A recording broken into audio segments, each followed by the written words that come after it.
নমস্কার বন্ধুরা, আজ আমি তোমাদেরকে মোচার ঘন্ট করে দেখাবো। তো মোচার এই ঘন্ট রেসিপিটা আমি কিভাবে বানাই সেটাই তোমাদেরকে শেয়ার করব। Welcome back to my channel Sangeeta লাইফস্টাইলে তোমাদের সবাইকে স্বাগত। আশা করছি আমার কাছে দূরে সকল বন্ধুরা ভালো আছো, সুস্থ আছো।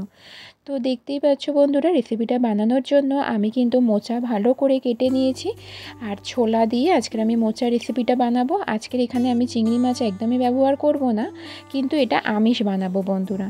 তো এই জন্য দেখো, মোচাটা ভালো করে ধুয়ে মোচা আর ছোলাটা আমি কিন্তু সিটি দিয়ে নেব প্রেশার কুকারে। আর এদিকে দেখো, দুটো বড় সাইজের আলু কুচিয়ে নিয়েছি ডুমো ডুমো করে, দুটো টমেটো নিয়ে নিয়েছি ছোট সাইজের, আর দুটো বড় বড় পেঁয়াজ নিয়ে নিয়েছি। আর এখানে নুন, 1 চামচ রসুন বাটা, 1 চামচ আদা বাটা, কাঁচা লঙ্কা বাটা, আর নারকেল কুচি করে নিয়েছি। আর এখানে দেখো, ফোড়নের জন্য গোটা গরম মশলা, জিরে, তেজপাতা, শুকনো লঙ্কা নিয়ে নিয়েছি। আর এখানে গুঁড়ো মশলার মধ্যে ধনে গুঁড়ো, জিরে গুঁড়ো, হলুদ গুঁড়ো আর কাশ্মীরি রেড চিলি পাউডার। এইদিকে দেখো, আমি কড়াইয়ে সর্ষের তেল বন্ধুরা দিয়ে নিয়েছি। সর্ষের তেলের রেসিপিটা করব। এখানে আমি ফোড়নগুলো সব একসাথে দিয়ে নিলাম। এই ফোড়নটা আমি অনেকক্ষণ একটু ভাজা ভাজা করে নেব বন্ধুরা। তারপরে আমি দেখো, নারকেল যে কুচি করে নিয়েছিলাম সেই নারকেলগুলো আমি এখানে দিয়ে নিচ্ছি। আমি নারকেল দিয়েই কিন্তু আজকে এই মোচার ঘন্ট রেসিপিটা বানিয়ে তোমাদেরকে শেয়ার করছি। আর এখানে দেখো, নারকেলটা যখন অনেকটা ভাজা ভাজা হয়ে গেছে, আলুটা দিয়ে নিয়েছি। আলুটা একটু কিছুক্ষণ নাড়াচাড়া করে পেঁয়াজগুলো দিয়ে নিয়েছি। পেঁয়াজগুলো দিয়ে ভালো করে এইভাবে আমি দেখতে পাচ্ছ বন্ধুরা নাড়াচাড়া করে নিচ্ছি। এইবার তো আলুটা অনেকটা ফ্রাই হওয়ার পরেই পেঁয়াজটা দিয়েছিলাম। আর তারপরে দেখো, পেঁয়াজটা দিয়ে ভালো করে এইভাবে নাড়াচাড়া করছি, কারণ আলু পেঁয়াজটা একটু অনেকটা ফ্রাই হবে। তো এইভাবে কিছুক্ষণ নাড়াচাড়া করে আমি আগে থেকে কুচি করে রাখা টমেটোগুলো দিয়ে নিলাম। টমেটোটা দিয়েও এইভাবে কিছুক্ষণ নাড়াচাড়া করে নিচ্ছি। বন্ধুরা, তোমরা তো ভালো করেই জানো, টমেটো যদি দেওয়ার পরে একটু নুন দেওয়া যায় তাহলে কিন্তু টমেটোটা খুব ভালোভাবে সিদ্ধ হয়ে যায়। তো এখানে দেখো, সেই কারণে আমি এখানে একটু নুনটা আগে থেকে দিয়ে দেব, আর সাথে সমস্ত মশলাটাই দিয়ে নিলাম। টমেটো দিয়ে কিছুক্ষণ নাড়াচাড়া করার পরে সমস্ত মশলা, নুন, আদা বাটা, রসুন বাটা, কাঁচা লঙ্কা বাটা সমস্তটা দিয়ে এইভাবে নাড়াচাড়া করে নিলাম। তাতে কি হবে, মশলার গন্ধটা একেবারেই থাকবে না। তোমরা চাইলে বন্ধুরা চিংড়ি মাছ দিয়েও মোচার ঘন্ট করতে পারো। আমি এখানে আজকে মোচার রেসিপিটা নিরামিষ করছি না, আমিষই করছি, কিন্তু এখানে ছোলা আর নারকেল দিয়ে করছি। নিরামিষ তোমরা চাইলে পেঁয়াজটা, রসুনটা অ্যাভয়েড করতে পারো, কিন্তু আমি যেহেতু আমিষ করছি সেই কারণে পেঁয়াজ আর রসুনটা ব্যবহার দেখাচ্ছি তোমাদেরকে।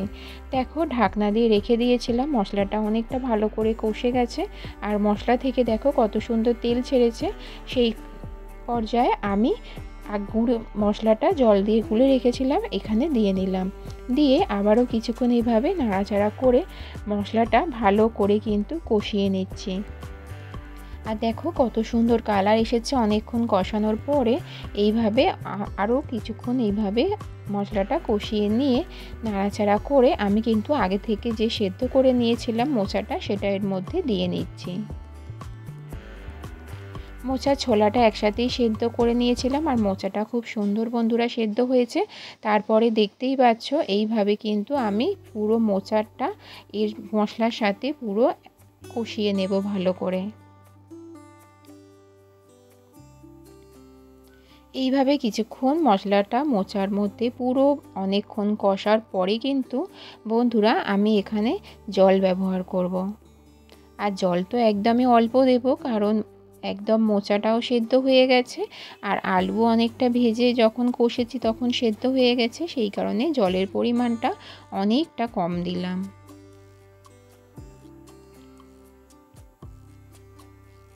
তো দেখতেই পাচ্ছ বন্ধুরা কতটুকু জল দিলাম। জল দেওয়ার পরে আমি কিন্তু এবারে এইটা একটা ঢাকনার সাহায্যে ঢাকা দিয়ে দেব।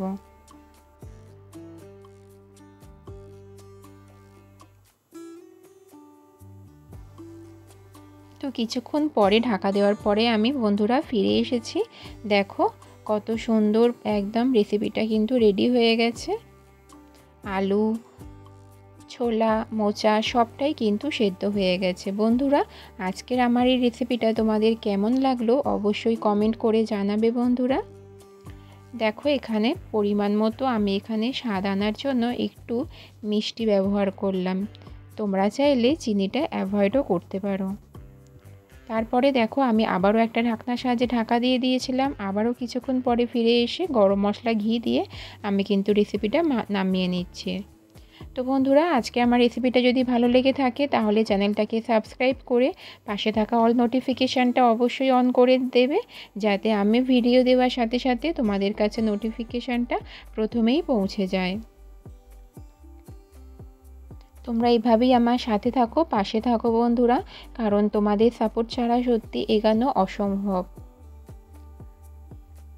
তোমাদেরকে অনুরোধ করব, যারা আমার প্রিমিয়ারে আছো তোমাদেরকে তো অনেক ভালোবাসা, আর যারা পরে ভিডিওটা দেখছো একটা লাইক দিয়ে দেখা শুরু করবে, ভিডিওর শেষে কমেন্ট করবে।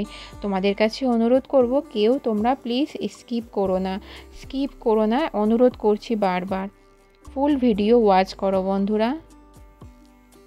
তোমাদের পাশে আছি, তোমাদের সাথে আছি, তোমরাও একটু আমার পাশে থাকো, আমাকে সাপোর্ট করো বন্ধুরা। আর আমার ভিডিও তোমাদের কেমন লাগে কমেন্ট করে জানিও প্লিজ। তো দেখো রেসিপিটা রেডি হয়ে গেছে, সেই জন্য আমি একটা সার্ভিং বলে সার্ভ করে নিচ্ছি। তো সার্ভ করা দেখো আমার হয়ে গেছে। তো দেখতেই পাচ্ছ বন্ধুরা, আজকের আমার এই রেসিপিটা কিন্তু একদম রেডি হয়ে গেছে, মোচার ঘন্ট। আমি আজকের এই রেসিপিটা তোমাদেরকে তো বললাম আমি ছোলা আর নারকেল দিয়ে করেছি, কিন্তু আমিষ করেছি। দেখতে তো খুব সুন্দর হয়েছে, আশা করছি খেতেও ভীষণ সুন্দর হবে।